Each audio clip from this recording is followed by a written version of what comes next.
In 2013, I formed the Women's Chorus of Honolulu. In forming this group, I tried to come up with a fun name, but was cautioned, let the women choose the name themselves.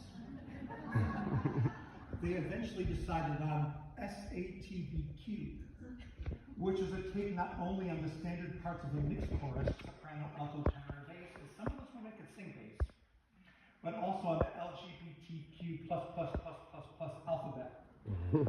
Of course, at a memorial service for one of the members, we all wore our SATBQ t-shirts, and somebody asked one of the members, what does Saturday barbecue mean? Two members of the chorus, Rose Adams and Susan Oppie, got married. As a part of the wedding ceremony, Rose composed the poem You and I as a gift for Susan. I was lucky enough to attend their wedding. This beautiful poem reads, and so we begin, you and I, as if the world had finally been created to our mutual satisfaction, as if each and every petty mistake has only been the blessing of unripe time and incomplete triads. For we're missing that one tiny note on the very brink of remembrance, you and I.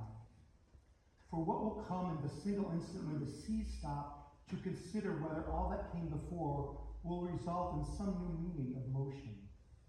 For what will come, even the stars will stop to wonder if perhaps a new array wouldn't do everyone a little good. You and I. Of all the endearments that come to mind, none describe the singular beating heart. None describe the relief of my singular beating heart having finally found a home. Put all apprehension to sleep and listen to our love and our song. And then tell me that the world is not inventing itself before our very eyes. You and I. The accompanist for the group at the time, Angie Delight, was so moved by the poem that she set it to music for the chorus. In preparation for this performance, I reached out to both Rose and Angie for their thoughts on the composition. Rose replied in part, the condition of falling in love has been some of the most creative times that I have had.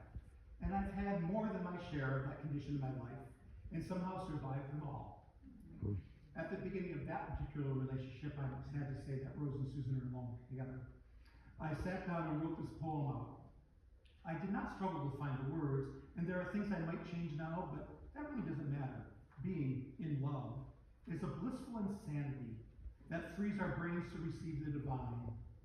Not to overinflate the meaning or the quality of this poem, I guess I would say that the beginning of a romantic relationship is a time when we feel that we are discovering a new land for the first time. The second stanza has no question marks, but there are questions for what will come.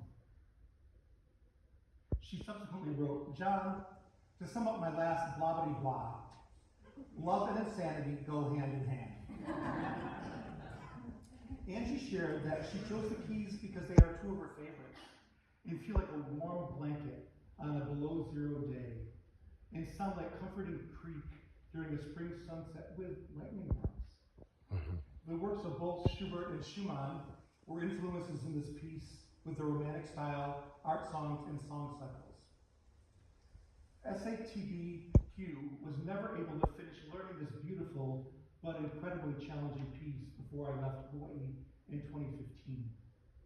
It is the most difficult thing this course has ever worked on, and Angie invited that she wrote it as part of an application to her doctoral program of compositions. So she intended for it to be very difficult, and it is. So therefore, Coastside Pride Chorus is proud to present the world premiere performance of You and I tonight.